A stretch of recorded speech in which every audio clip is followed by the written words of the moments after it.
बोले वृंदावन बिहारी लाल की जय। बांके बिहारी लाल की जय। श्रीमद् भागवत महापुराण की जय। बोले संत समाज की जय।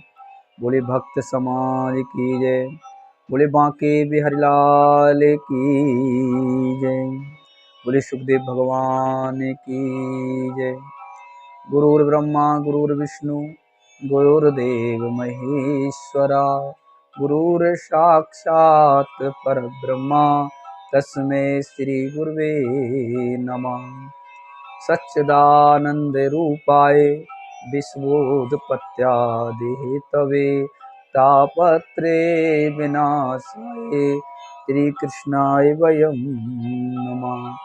यं प्रव्रजन्ते मनुमं पेत कृत्यं द्वैपायनो ब्रेकातर्याजुभाव उत्रेति तन्मे तया तर्वोविने दृष्टं सर्वभूत हृदय मुनि मानतोस्मि।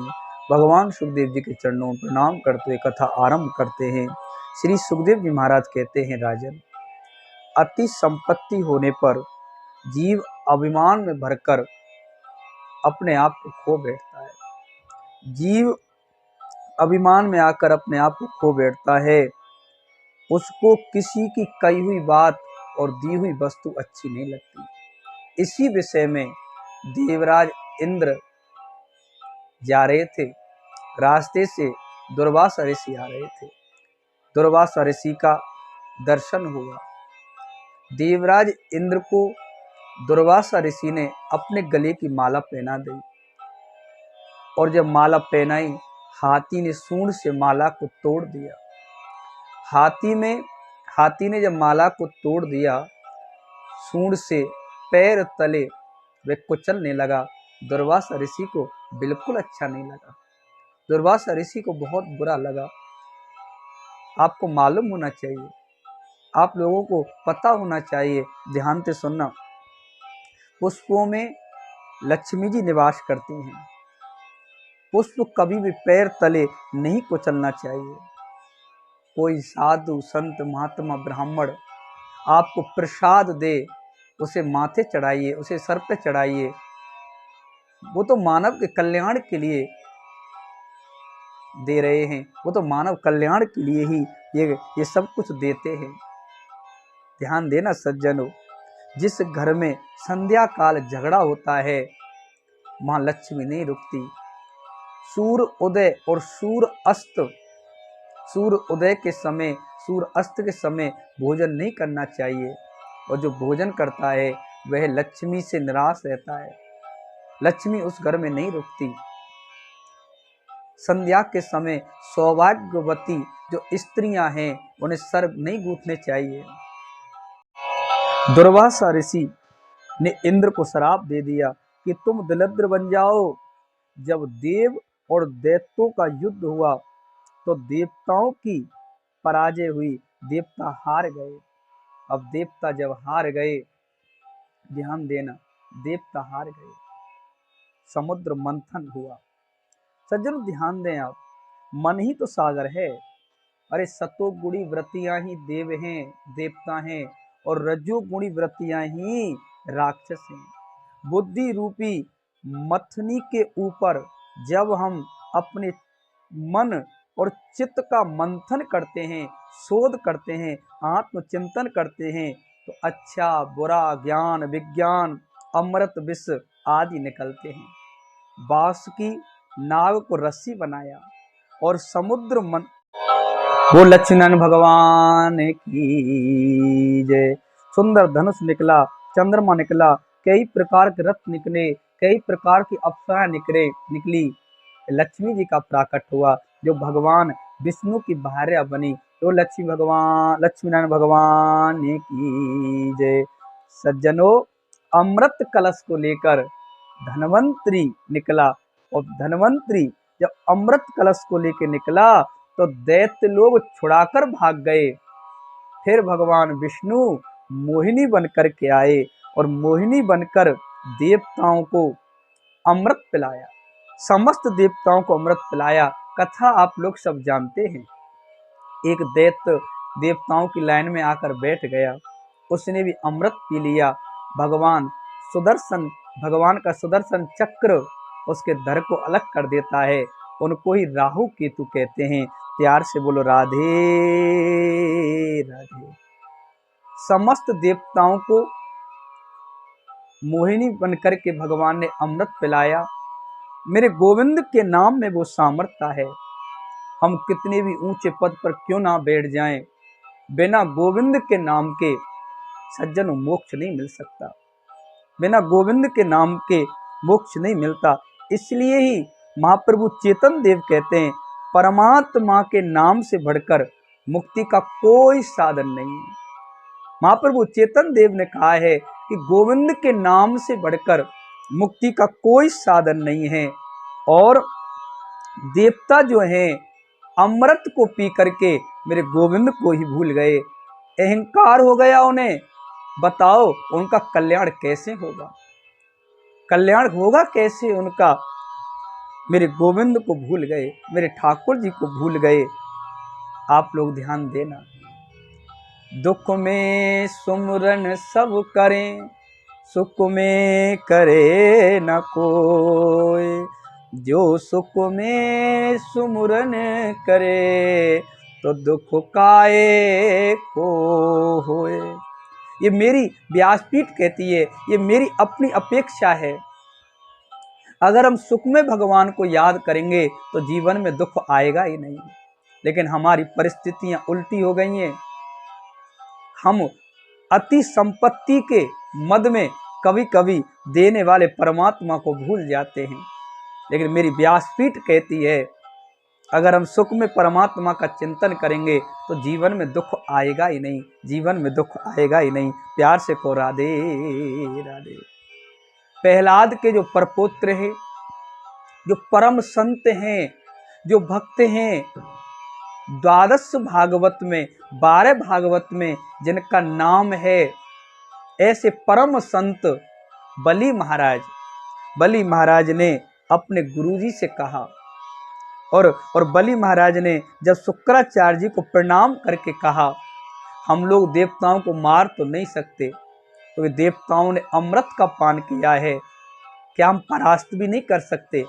तो शुक्राचार्य जी ने कहा, अगर परास्त करना है देवताओं को तो बलि गौ सेवा, संत सेवा, गुरु सेवा, अतिथि सत्कार ये जीवन में लाओ।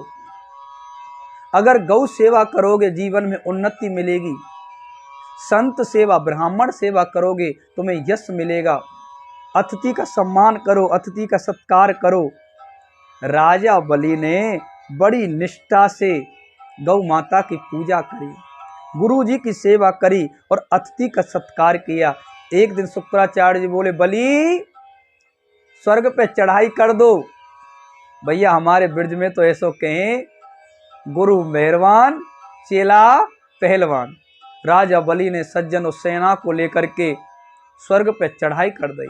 स्वर्ग पे बलि ने चढ़ाई करी, स्वर्ग को ही नहीं त्रिलोकी को राजा बलि ने अपने बस में कर लिया।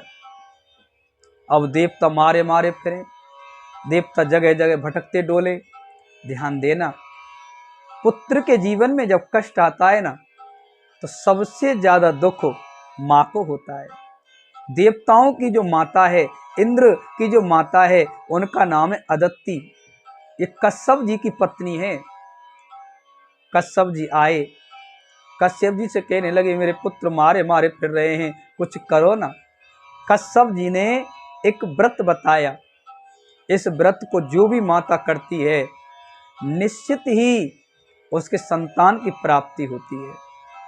जिस कामना से करती है, पुत्र कामना से करती है तो पुत्र की प्राप्ति होती है, और पुत्री की कामना से करती है तो निश्चित ही भगवान की कृपा से पुत्री की प्राप्ति होती है। पुत्र कामना से करेगी तो पुत्र की प्राप्ति, पुत्री की कामना से करेगी तो पुत्री की प्राप्ति। इस व्रत का नाम है पयो व्रत।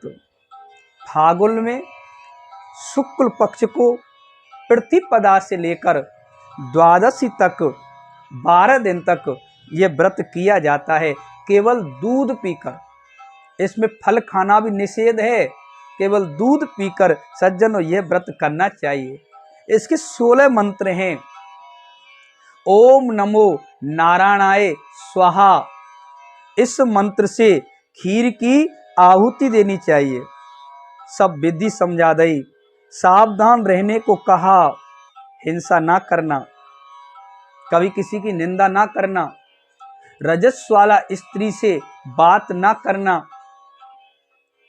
संयम में रहना, पवित्र आसन पर सोना और त्रयोदशी के दिन इसका उद्धापन करना। पति और पत्नी दोनों एक लक्ष्य में रहना, घर में संयम से रहना, ध्यान देना, घर में संयम से रहकर सत्संग करना। सज्जनों, सत्संग ही सबसे बड़ा तीर्थ है। जिस घर में सत्संग होता है ना, समझना उस घर में सब तीर्थ विराजमान होते हैं। सत्संग ही जीवन का सबसे बड़ा तीर्थ है। अरे गृहस्थ आश्रम भक्ति में बाधक नहीं है, गृहस्थ आश्रम भक्ति में बाधक नहीं है बल्कि साधक है। गृहस्थ आश्रम विलास के लिए नहीं है, गृहस्थ आश्रम विलास के लिए नहीं है, काम के विनाश के लिए है। अरे सत्संग करने से सपुत्र पैदा होता है। जो माता पिता सत्संग करते हैं ना, उनके जीवन में, उनके घर में सपुत्र बालक पैदा होता है। और बिन सत्संग विवेक न होई, राम कृपा बिन सुलभ न सो। बिन सत्संग विवेक न होई, राम कृपा बिन सुलभ न सोई।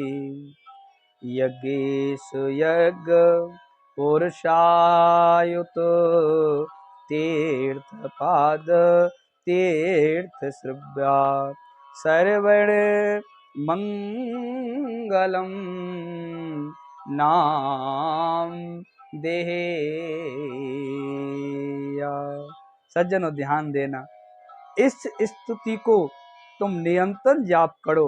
कश्यप जी कहते हैं माता अदिति से, तो मुझे लगता है अवश्य तुम्हारे घर भगवान पुत्र बनकर के आएंगे। सज्जन पुनः मैं एक बार कहूँ, जो भी मेरी माता बहन बैठी हैं वो ध्यान से सुनना। फागुन की शुक्ल पक्ष को प्रतिपदा से लेकर द्वादशी तक जो इस व्रत को करता है दूध पीकर, निश्चित ही उस माता बहन को संतान की प्राप्ति होती है। प्यार से को राधे राधे। और माता अदिति ने सब नियमों का, साधना का, संयम का पालन करके इस व्रत को किया और त्रयोदशी को उद्धापन किया। माता अदिति के यहाँ पर भगवान पुत्र बन करके आए, वामन भगवान के रूप में। बोलिए वामन भगवान की जय। वामन भगवान के रूप में आए। जब वामन भगवान भिक्षा करने लगे, कथा आप सब लोग जानते हैं, तो बृहस्पति देव ने कहा मैं इस भिक्षा से संतुष्ट नहीं हूँगा, मुझे तो त्रिलोक ला करके दो। पर त्रिलोक किस पे है? पर राजा बलि पर है।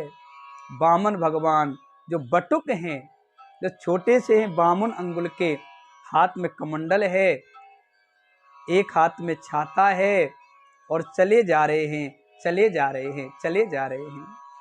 राजा बलि यज्ञ पे यज्ञ, यज्ञ पे यज्ञ कर रहा है। जैसे राजा बलि ने देखा, शुक्राचार्य जी की ओर इशारा किया, गुरुजी मुझे तो लगता है मेरी यज्ञशाला में साक्षात यज्ञ नारायण भगवान चल कर के आ रहे हैं, सूर्य नारायण भगवान चल कर के आ रहे हैं। बलि ने कहा सूर्य नहीं तो चंद्रमा से कम भी नहीं है। राजा बलि खड़ा हो गया, ब्राह्मण का सम्मान किया, ब्राह्मण का सत्कार किया कि स्वागतम ते नमस्तुभ्यं ब्रह्मणं किम करवाम ते मैं आपका बहुत स्वागत करता हूँ, मैं आपका बहुत स्वागत करता हूँ, आप आइए ना, मांगो, आपको दक्षिणा में क्या चाहिए, आज इतना दूंगा, दूसरे दरवाजे मांगने की जरूरत नहीं पड़ेगी। वामन भगवान ने 3 पग भूमि मांगी। ये 3 पग क्या हैं? तन, मन और धन, यही तो 3 पग हैं। राजा बलि संकल्प करने लगा तो बीच में ऐसी कथा आती है, शुक्राचार्य जी ने उनको रोका, लेकिन राजा बलि ने कहा, गुरुजी अब मैंने दान देने की जब बोल दिया तो संकल्प को वापस नहीं करूंगा। भगवान को संकल्प हुआ, एक चरण में ऊपर के में 7 लोक नाप लिए, भू वे जन सत्य तप आदि। दूसरे चरण में नीचे के लोक नाप लिए, अतल पितल पाताल सुरातल रसातल आदि। और तीसरा चरण कहां रखूं? बलि। भगवान गरुण को आदेश दिया, गरुण बलि को बंदी बना लो। गरुण ने बंदी बना लिया। तो राजा बलि बोला, कुछ गोविंद बोलने की इजाजत दोगे? कुछ हमें बोलने की परमिशन दोगे? हाँ हाँ बोलो, क्या बोलना है? एक बात बताओ, दान बड़ा होता है या दान देने वाला होता है? वामन भगवान बोले, दान देने वाला बड़ा होता है। बलि ने कहा, अभी आपने मेरा दान नापा है, तीसरा चरण मेरे सर पे रखो और अपने इस दान को पूरा कर लो, इस वचन को पूरा कर लो। भगवान ने राजा बलि के सर पे, सज्जनों, तीसरा चरण रखा। आज भी राजा बलि के दरवाजे पे पाताल लोक में भगवान पहरा लगाते हैं, पहरा लगाते हैं। बोले भक्त और भगवान की जय। भक्त के बस में है भगवान। भाविका में भूखा हूँ, भाव ही एक सार है, भाव से मुझको भजे तो भव से बेड़ा पार है। भाव बिन कुछ भी देवे मैं कभी लेता नहीं, भाव से एक फूल दे तो मुझे स्वीकार है। बोले वामन भगवान की जय। बोले परम संत राजा बलि की जय। बोले परम संत बलि महाराज की जय। जय जय श्री राधे।